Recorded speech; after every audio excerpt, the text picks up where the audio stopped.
What if I told you that basically everything you think you know about millionaires is, well, it's just wrong? We are going to dive deep into the absolutely groundbreaking research from the Millionaire Next Door, a study that just completely shatters the myth of what it means to be wealthy in America. So let's just start with this simple question. All right, do me a favor. Close your eyes for just a second. And I want you to picture a millionaire. What do you see?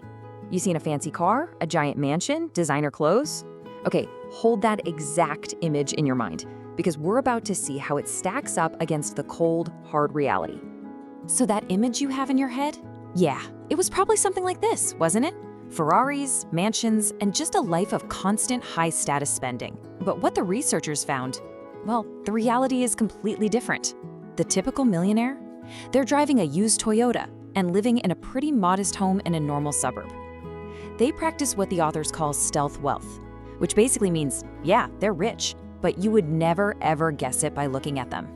And the shocking thing about the real millionaire profile isn't the wealth. It's just how incredibly ordinary it all is. I mean, we are not talking about some young tech billionaire. The typical person in this study is about 57 years old, lives a really disciplined, financially defensive life. Their entire focus is on building wealth, not flashing it around. And this brings us to the single most important lesson from all of this research. Wealth is not what you spend, it's what you keep. It's a total shift in thinking, away from income and towards net worth. And once you really get that, you can actually start to measure your own progress. So, the big question is, how do you measure up? The researchers came up with a surprisingly simple formula to figure out if you're on track to becoming a true wealth builder. Let's take a look. Okay, this formula is just beautifully simple. You take your age, you multiply it by your annual pre-tax income, so before taxes, and then you just divide the whole thing by 10. That number is your expected net worth. It's the benchmark for where an average saver should be at your stage in life. Now, based on that formula, the researchers basically put people into 3 categories. If your actual net worth is double your expected number, or even more, congratulations, you're a prodigious accumulator of wealth, or a PA. If it's about the same, you're an average accumulator, an AAW. But if it's half or less, you're what they call an under-accumulator, or a UAW, and these are often people with big incomes who just spend it all. Go ahead, do the math. I'm serious, are you a PA, an AAW, or a UAW? Look, this is not about judging yourself, it's about awareness. Knowing where you stand right now is the absolute first step to building real, lasting wealth. All right, so now that you know where you stand, let's talk about the how. How do these PAs actually do it? Well, the research uncovered this kind of 7-point rulebook. These are the core habits that separate the real wealth builders from pretty much everyone else. And what's so fascinating is that these 7 traits aren't some secret investment strategies, right? They're all about behaviors and mindsets. We're talking living frugally, raising self-sufficient kids, and just being smart with their time. Together, they create this incredibly powerful system for building wealth. But there is one trait that stands head and shoulders above all the rest. This quote, this right here, is the absolute heart of the millionaire mindset.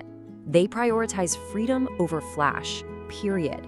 For them, the ultimate luxury isn't a Lamborghini. It's the ability to stop working if they want to have choices, and to not depend on anyone else for a paycheck. And this really shows you the fundamental difference in how they think. The under-accumulator is playing a social game, right? They're constantly asking, how does this look to other people? But the millionaire is playing a financial game. They're asking, does this actually build my wealth?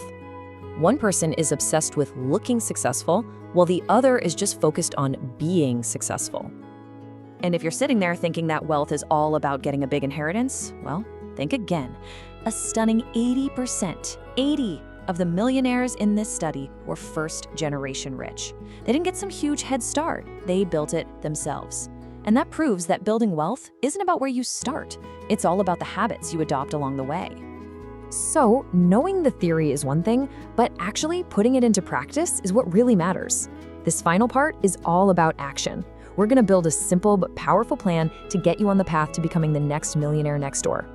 Okay, this is it. This is your roadmap. First, calculate your status. You gotta use that formula to know your starting line. Second, you have to analyze your spending. Find out where your money is really going. Next, it's about taking action, but don't try to do everything at once. Just adopt one single trait, like living below your means, for 1 month. See how it feels. As you do that, evaluate your surroundings. Is your neighborhood or your social circle pressuring you to spend? And finally, you gotta create a system. Shift your mindset from just consuming to investing, and most important of all, track your net worth.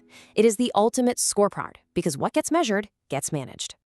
I want to leave you with this final thought, because it just perfectly captures this entire message. That flashy lifestyle you see all over social media, that's not real wealth. A lot of the time, it's the exact opposite. The real goal isn't to look rich to other people. It's to build a quiet, powerful foundation of financial freedom for yourself. Real wealth is silent.